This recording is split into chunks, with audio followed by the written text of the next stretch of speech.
Next case on the docket is AT versus DCF. Mr. Filson? Yes, Your Honor. May I proceed? Yes. I'm Richard Filson. I represent AT on behalf of her children, CB and TB. I filed a lawsuit, and excuse my voice, I've got a sore throat, but I can speak for 20 minutes. I filed a lawsuit against the Department of Children and Family Services, and the basis of the lawsuit was that the department created a foreseeable zone of risk to these children because it became involved with the families' lives for a couple of years, 2002 through 2004. I alleged in my complaint that they also became aware of prior abuse to the wife, that the father was angry, violent, had an alcohol problem. The department remained in their lives until it closed their case. You know, a number of reports were alleged in the complaint. They all closed them and verified, and essentially left the case in 2004. Right. The basis for the lawsuit really arose from the Umuni case, which I patterned all these cases I file like this after. That the department became involved with these children's lives, developed a special relationship with them, and became, therefore had a duty to protect them from foreseeable use in the future. And if I can kind of just stop you right there, because I think we're all interested more in I call the tort theory as compared to the notice theory or the statute of limitations theory. All right. If the circuit court entered an order that relieved the Department of Supervision on a particular date, I forget exactly when it was. Right. And I guess it seems to me that if a duty arises thereafter, I mean, that's history that creates what I'll call a red flag halfway up a pole in this particular case. But what is it that happens from that point until the child's injuries that reconnects so that the DCF has a duty of care for this child? Well, in all these cases, the ones that I cited at the court, Umuni, Floyd, Amora, they all deal with cases where DCF either closed the case or ceased being involved in the case because, you know, they decided that the case was unverified or protective supervision. So that happens in all. But in Umuni, HRS, it was HRS at the time, yeah, was court ordered to place the minor child under protective supervision, and they didn't do it. This was right. An open case. Right. This case had not been terminated. Supervision hadn't been terminated. And Whaley was a sexual assault of a juvenile by a juvenile detainee in a juvenile detention center, so that's kind of clear about negligence here. And then Amora was DCF failed to investigate the possibility of abuse. This was still an open case. I guess what we're struggling with is if you read either the preamble or the first section of Florida Statutes 39, DCF's prevention and intervention should intrude as little as possible into the life of the family. And once you have an investigation here of some abuse in 2002, 2004, the court then terminates the supervision in May of 2004. The court approved the DCF closing the investigation. DCF's never been contacted, nor they weren't ever contacted by either parent about any child abuse between, you know, May 2004 and November 2008. So I'm trying to understand why do they have a continuing obligation to monitor a family when the court has said you don't have to or you shall not? Why should DCF intervene in a family simply because they know about things that have occurred in the past when the court has said, okay, I think we've settled this situation. I think it's under control now. I think we can turn the duty of protecting these children back to the parents. My response to that is, in the best case I can, you know, to illustrate my point, is the BJN decision, which was an allocation of services case primarily. But in that case, the defendants argued issue preclusion based on the fact that it was brought to the court and the court closed the case. The third district, in the underlying case, actually I'll say the Supreme Court, distinguishing immunity, held that while sovereign immunity did apply to a negligent allocation of services claim and agreed with the Third District Court of Appeals, reasoning that, and I quote, the prior judicial reviews of BJM's placement did not determine whether HRS had breached the duty of care to BJM. The orders indicate the court merely noted with some reluctance that the placements were not inappropriate. Again, the court did not condition its ruling to only dependent children. And where I would say that applies to this case is you've got the court again, and I say that the information provided, of course, provided by the defendant in this case, who I say didn't do a good job. But if I may, Mr. Phil, I guess Yeah. I see those are different. As I understand the facts of this case, there was a court order basically saying this case is finished. Court order done. Right. And that court order, so, HRS or Department of Children, follow the court order, done. So where does the duty, because this is it, you're bringing a claim for negligence. Right. Where does the duty arise now when you have a court order? Your beef is with the judge. The judge shouldn't have terminated this, but the judges don't get sued, and now it's like, okay, what can I do? So I'm struggling with, there's a directive by the court saying this case is done. And of course, the reason I brought up BJM is it's an issue preclusion case.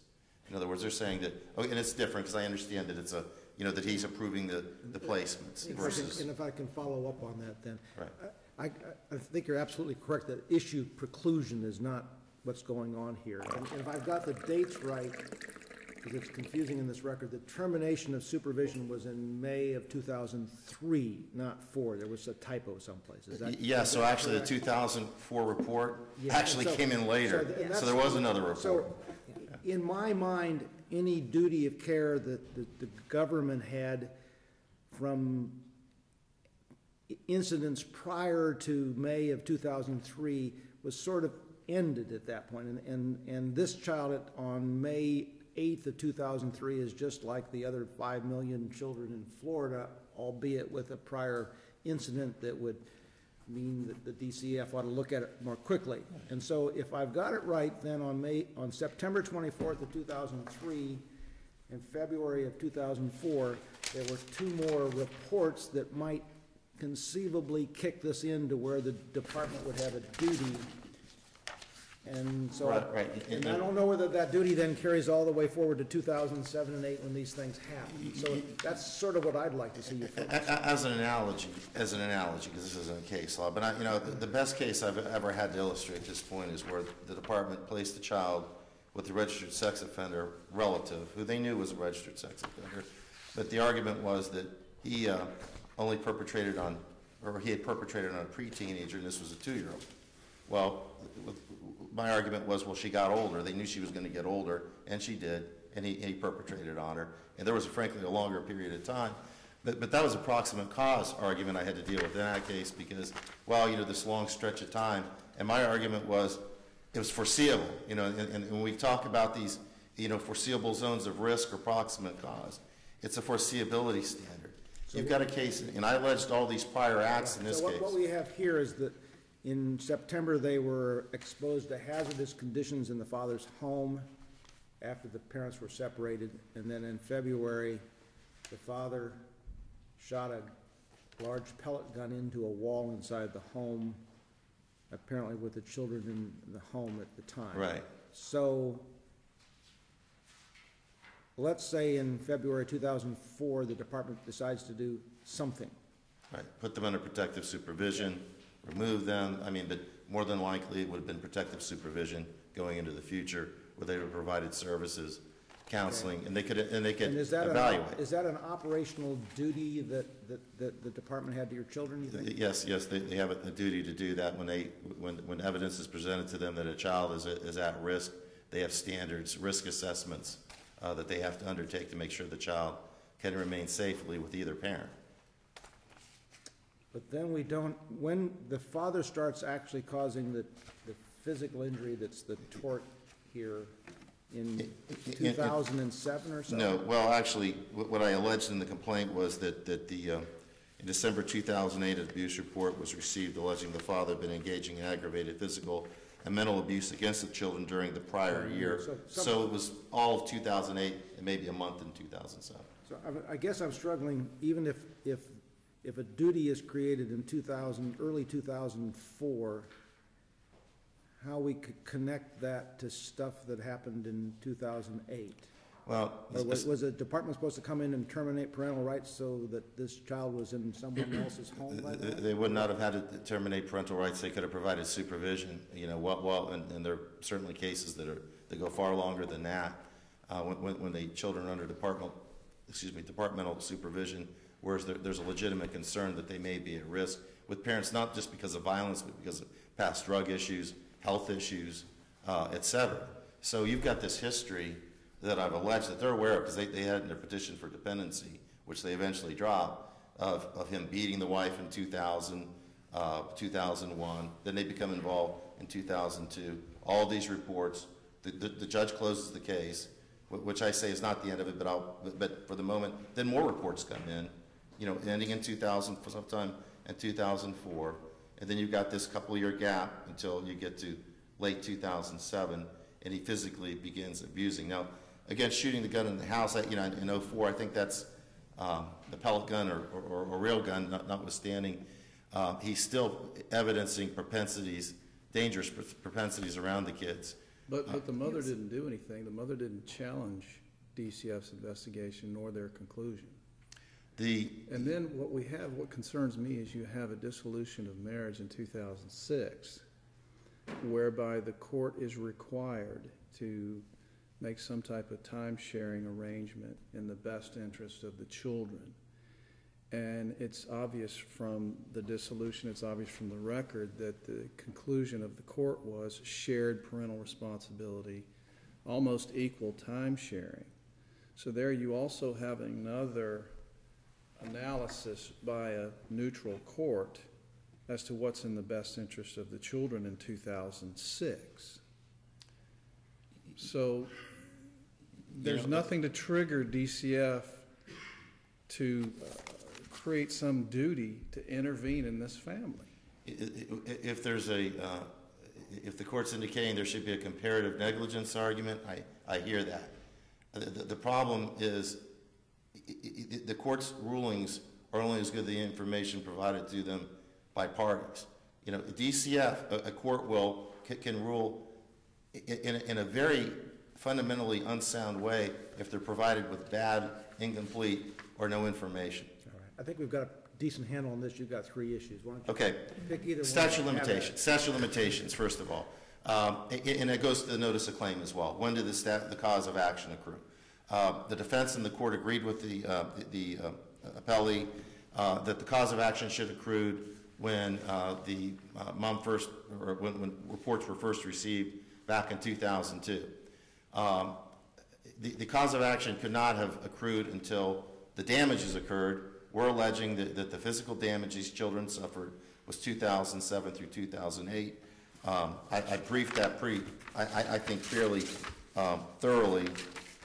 The Keller versus Reed case, Pete Marwick, and finally the Kellermeyer versus Miller, that a cause of action for negligence doesn't exist simply because of an act of negligence, but only once legally cognizable damages have occurred. Further, under the rule of Civil Procedure 1.210, a minor is incapable of bringing an action on his or her own behalf. The only person without an interest adverse to the kids was the mom, who learned of the abuse occurring in 07-08. She didn't know about that abuse until it was reported to her November 1st. Therefore, it was 08. Therefore, the lawsuit filed in July of 11, notice of claim filed in May of 10, they were all timely. If you look at simply the issue, if you forget about the mom and you just simply look at the issue of, okay, the cause of the damages didn't occur until 2008, and then a month in 2007, a notice of claim letter in May of 2010, a lawsuit in July of 11 are still timely. So the next issue is... Your theory is the breach took place at the most recent, I guess, February of 2004, March 2004, when they didn't do anything on the abuse report. Okay. Is that your position, or is it 2007, 2008? 2007, 2008, the cause of action didn't exist till the damages occurred. But why was the department on notice of anything in 2007 or 8 they needed to act upon? Once they didn't act in 2004, no one's complained about it for a year or two.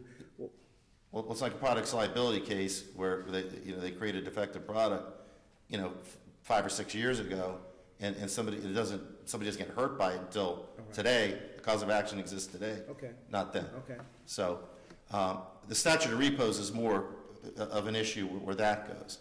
And the statute of repose that the court relied on is contained in 95.051 Florida statutes, which is a tolling statute, which is basically gives the mom extra time to this until she discovers it. And it's defined in terms of act.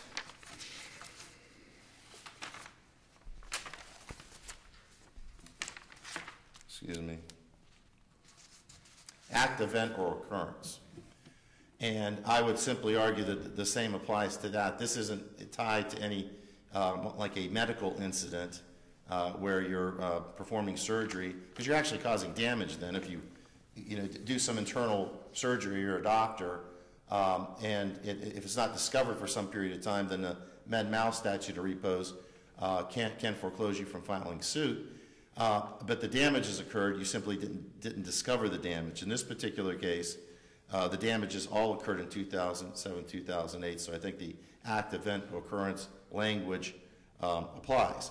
I did find a case, and it's contained in a reply brief, the Menendez case, which basically said that on a 76828 claim against a governmental medical provider, the statute of repose contained in Chapter 95 doesn't apply because it's a 76828 statute limitations, as in this case. I later found, prepping for oral argument today, I looked at SAP, the first district version of it, and I will disclose to the court that in the last paragraph, it did discuss that had 95.051 been in effect when that case happened, that the court might not have erred in granting a summary judgment based on the statute of repose. So I did discover that after I did the brief. You're about 17 minutes in. Why don't you spend a minute on the notice letter? The notice letter states that I'm putting the state on notice for each of the children of a claim against the State of Florida Department of Children and Families pursuant to 76828 to initiate all claims, both state and federal, arising from the incident where it failed to detect and prevent physical, emotional, and mental abuse of the child by the father, Teddy Budzinski, Sr., during the years 2007, 2008. I put their names, dates of birth, I think that this is far more detailed than what was required by this court in the Vargas case, and certainly in the Brower case, which I've cited in my brief. So I think clearly that tracks what I'm saying in the complaint, and so the court said that I didn't define incident well enough. I think I did. Is there anything in the record that indicates that DCF responded to the letter with a, what's this about? Or give us I don't more think so. information No, there's nothing in the record about it, but Okay. and I can't remember. I don't think so, though. I do this a lot, and I usually don't get any response, So, all right. So essentially, that's my position. All right, I'll save you 2 minutes for rebuttal. Okay, thanks. Here from DCF. Thank you, Your Honor. May it please the court. My name is Stephen Spade. I'm here with Benjamin Stranzel from the law firm of Mandelbaum, Fitzsimmons, Hewitt & Kane, Tampa, Florida.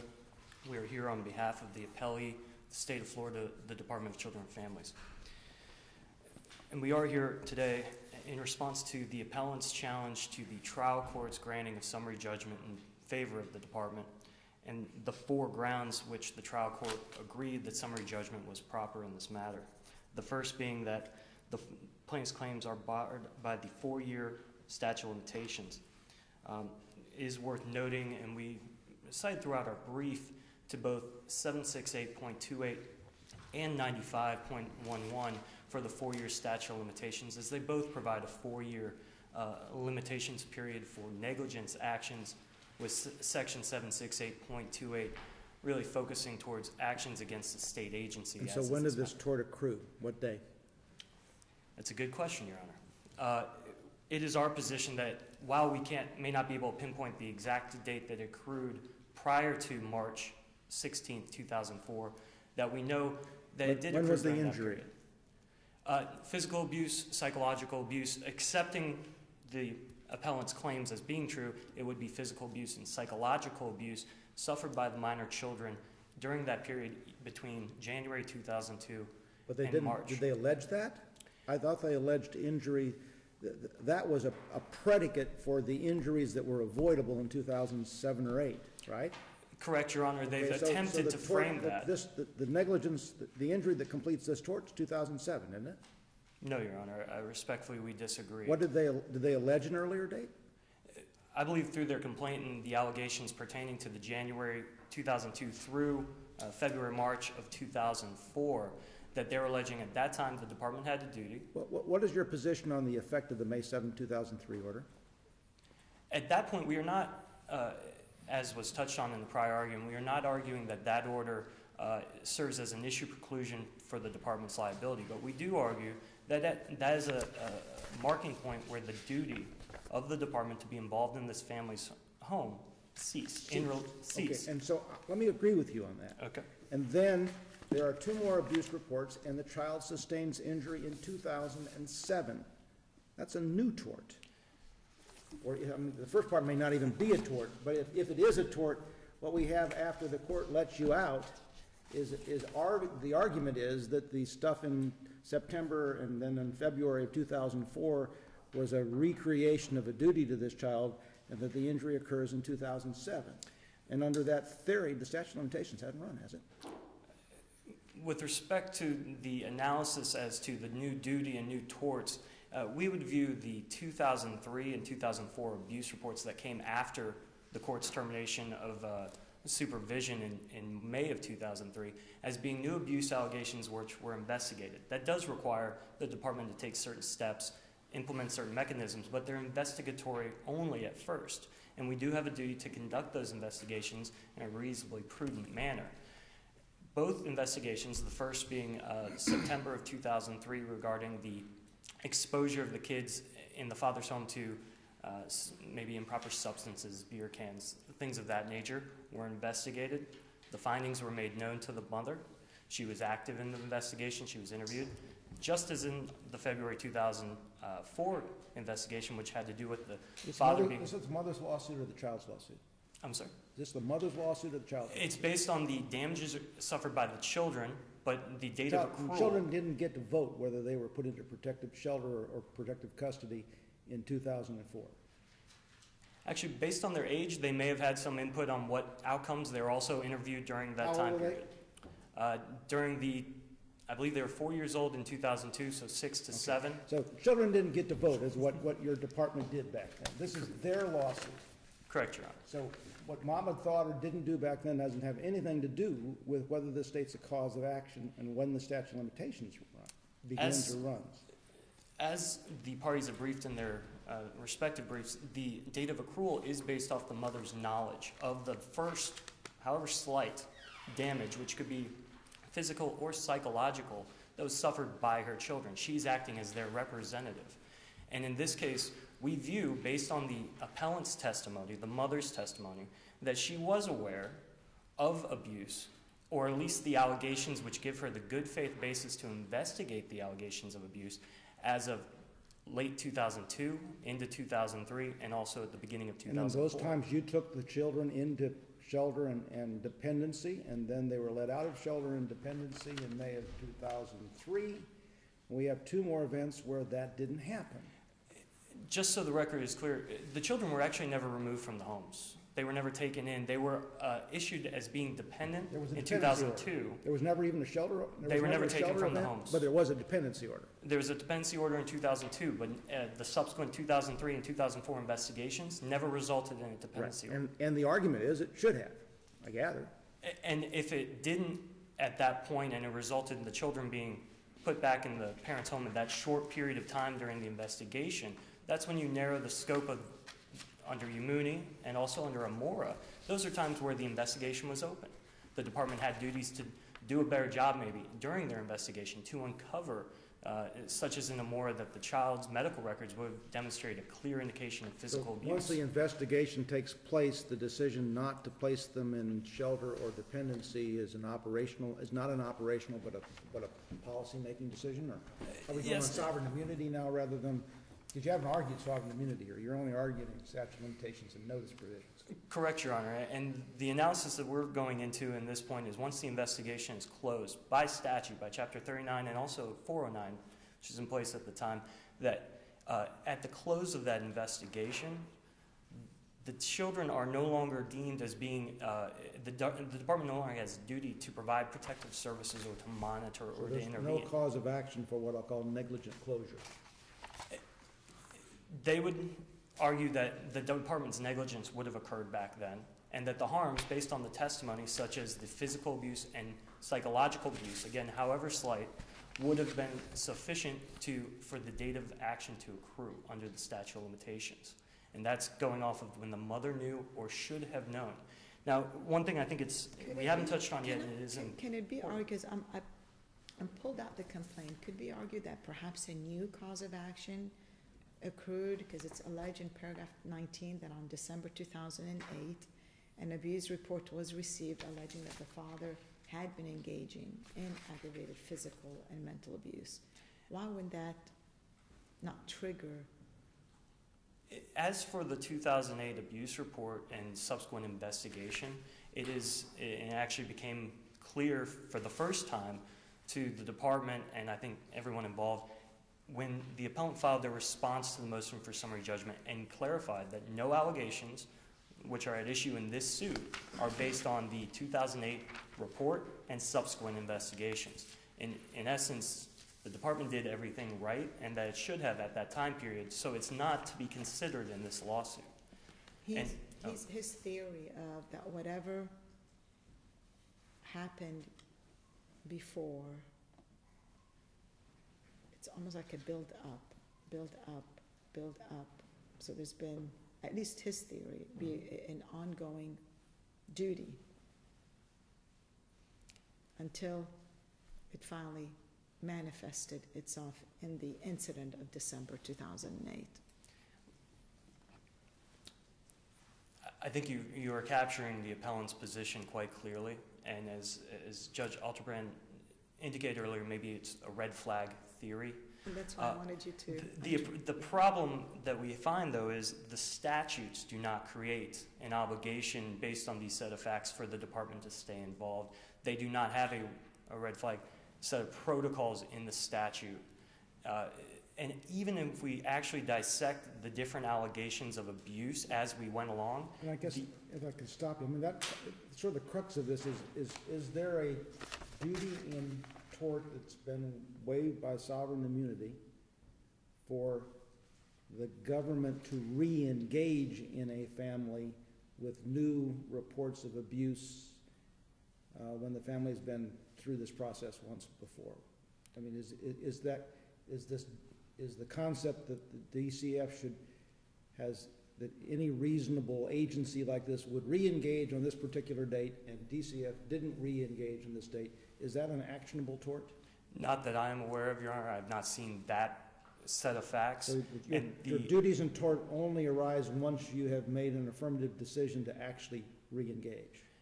I believe so, and where that would come from, in my opinion, Your Honor, would be from Chapter 39 when it discusses the children that the duty is owed to by the department, and there are those who are deemed dependent by a court, which we know. This is the law, by the way. It's a theory of assumed duty as compared to a duty imposed upon you by common law. Right, and we have the first group, which is who have clearly been determined by a court order to be dependent. That would have been these children in 2002 to 2003.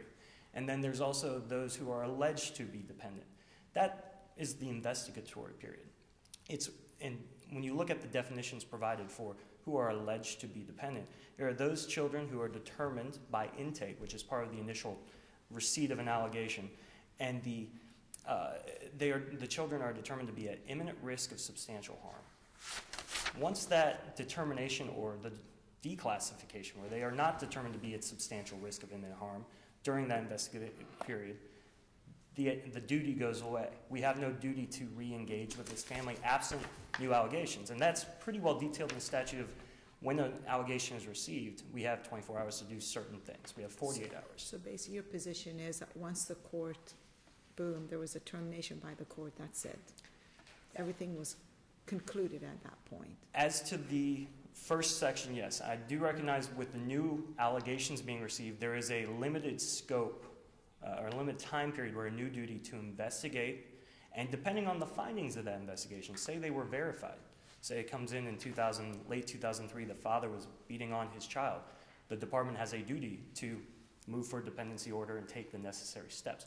But if the findings aren't there, if they're not verified, and the investigation is completed, which was not the case in Yamuni or Amora, and it's closed, at that point our duty ceases. We are not to re-engage in 2007 and early 2008 until we receive the report in late 2008, which we did, and again at that point the department did everything correctly. Let me ask, in the summary judgment order itself, paragraph 4, that Judge Bonner, her ruling is that in the absence of subsequent reports of abuse or neglect, the department had no ongoing duty to the minors after the 2004 final order. What concerns me is that we now know that the final order was 2003. So the judge is making a legal conclusion based on erroneous facts. I guess I don't know for sure if she had known that the reports were not subsequent to the 2000 and that they were in fact subsequent to the 2003 order, would she have reached the same result she reached when she thought they were the other way around? And yes, Your Honor, we noticed the typo in the court's order, and it's likely because of this fact pattern is extremely complex. Yeah. Was the summary judgment theory based on the same timing that she has in her order? No, Your Honor. It was based on the argument that's been presented today. Who prepared the order? Did the judge prepare the order? As to that portion, portions were modified, and I can't say off the top of my head which was. I believe it was actually, paragraph 4 was the judge's modification, and I say that because reading all the way down to the very last portion of that paragraph 4, when it's discussing we have no ongoing duty, absent any new information indicating abuse or neglect. Indicating is the key word in there. Because the 2003 and 2004 investigations that occurred after the closure. He's shooting a pellet gun inside the house with the kids there? Funny thing, law enforcement actually complimented him on how he stored the gun, kept the ammo, and had appropriate targets. Again, we're dealing with minor children in this. The children were not there, correct? Right. Were they there? This is one of those where a child says, "My dad shot a gun," and adults react. Okay. Do we know whether the children were there or not there? Is that established in this record? Actually, it's not established. And Okay. off the top of my head, I don't know, Your Honor. All right. Well, one incident was a pillow fight. And the pillow fight is a good example to bring us back to when did this cause of action accrue. And that was a situation in 2002 where the child suffered a physical harm. That would be the start of the accrual, the completion cause of action, because the department may have had a duty to protect them from further harm.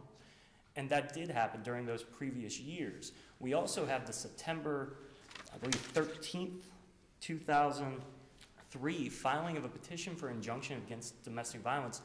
The mother filed it, but she filed it on behalf of her minor children. Whether or not the contents of that petition are factually accurate, we do not care. But what we do care is that is a filing that shows the mother was aware, cognizant of the threat, and should, at that point, be said to become aware of the harms that their children are being exposed to.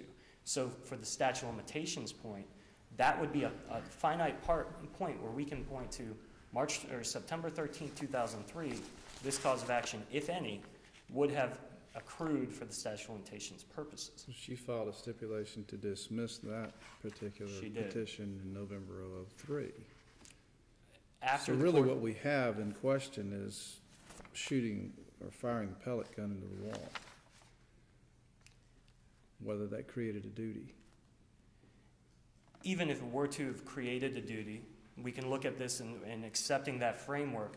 The children are left in the home with the father who has a pellet gun. If that is a failure on the department's part to investigate and to take the necessary actions to protect the children from that, we'll say, neglect.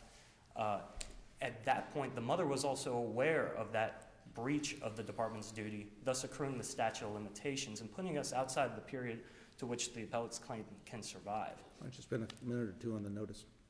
Yes, Your Honor. The notice in this case, we feel, is clearly distinguishable from the Vargas case and also the Brower. In this case, what we had was the appellant pointing in a direction of 2 years and claiming an incident occurred involving the department into which they were going to bring a claim. What we've come to find out is the department was not involved in that 2-year period with the family in relation to any allegations that are part of this claim. I do think it's worth noting that the appellant has testified that none of her allegations in this lawsuit are based on any acts or occurrences on the part of the department after March 16th. They had to put you on notice of that you did absolutely nothing, which is, I mean, what are you supposed to describe in this thing? I mean, they identify the child and the date when you did nothing. What else are they supposed to say? Well, and that's why I focus on the appellant's own testimony. She said that none of the claims are based on either any acts or omissions on behalf of the department after the date of March 16, 2004. So their notice letter points in a direction and says, okay, we're bringing a claim against you for this period and this incident. In fact, they were not. Had the department been provided sufficient notice, we would have looked at maybe the broad spectrum, but that was not what was provided in the letter. Unlike Vargas, which this court decided was sufficient and included the name, date, nature of the injuries, I think medical bills, and the claim being made. So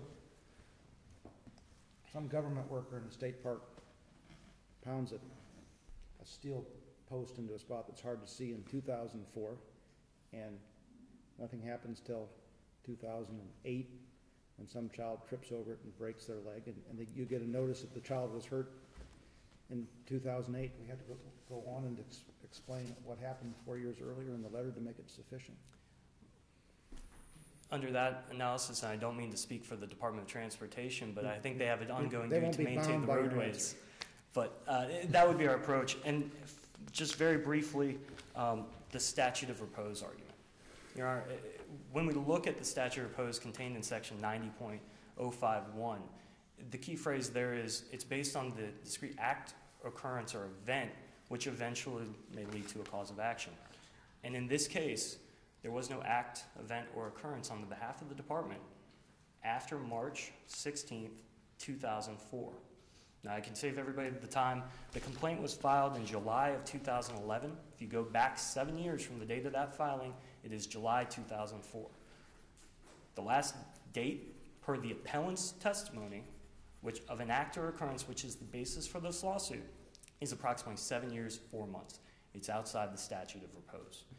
I believe appellant has conceded that 95.051 would have been applicable, likely, in this situation to a claim brought by a minor child against the state agency to 76828.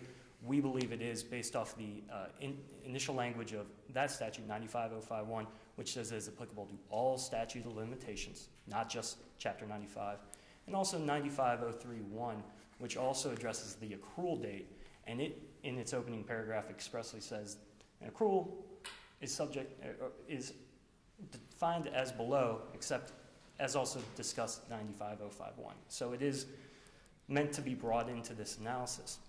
That alone, barring any other discussion that we've had here today, should be determinative that these claims are barred by the applicable statute of repose. Based on that, I believe I'm finished, Your Honor. Thank you. Well done. Mr. Filson? If 95.051 does apply in this case, isn't it 7 years and change that we're dealing with here? You know, it's like I said, I hate to hedge, but the Menendez case, which I cited, seems to indicate that a statute of repose, because there's a statute of repose in Chapter 95, dealing with med-mal cases, it says, well, we're going to borrow some things from 95, but we're not taking the statute of repose, because the applicability paragraph at the beginning of Chapter 95, preparing for this argument today, rereading SAP, which I didn't cite for that reason, I noted on the last paragraph that it seemed to indicate that 95.051 statute of repose would. So then the issue becomes, Okay, what's the statute of repose say? It says I may be getting this wrong, but act, event, or occurrence. Because repos don't come from damage, they come from breach, basically, which is. But I would say, unfair, but that's. but I would say that the breach in this case would be the negligent failure to protect them in 2008. That's the occurrence that we're talking about. One last thing, this Exposito case, I found it after the reply brief. It just simply says that the date on which a claim against the state of, or one of its agencies or subdivisions accrues for purposes of a 3-year time period within which a potential plaintiff must provide the Department of Financial Services with written notice can be mixed factual and legal conclusions, that a cause of action may accrue at a later date than the incident, establishing some but less than all of the elements of a plaintiff's claim. So I wanted to add that I thought that was an interesting case, kind of pertinent to today. Finally, the last thing I'd like to add is on the BJM case. I think the issue of preclusion thing is important because of Your Honor's point that, okay, well, we've got a court coming in and making a determination. Issue of preclusion is everything in these cases because these kids aren't litigants in these proceedings. The information the court relies on is provided by the Department of Children and Family Services. And if that information is incomplete, non-existent, or wrong, then the children should not be foreclosed from bringing a claim against the department. Thank you. Thank you. Thank you. Argue both sides. Next case is Stavridis versus Bank United.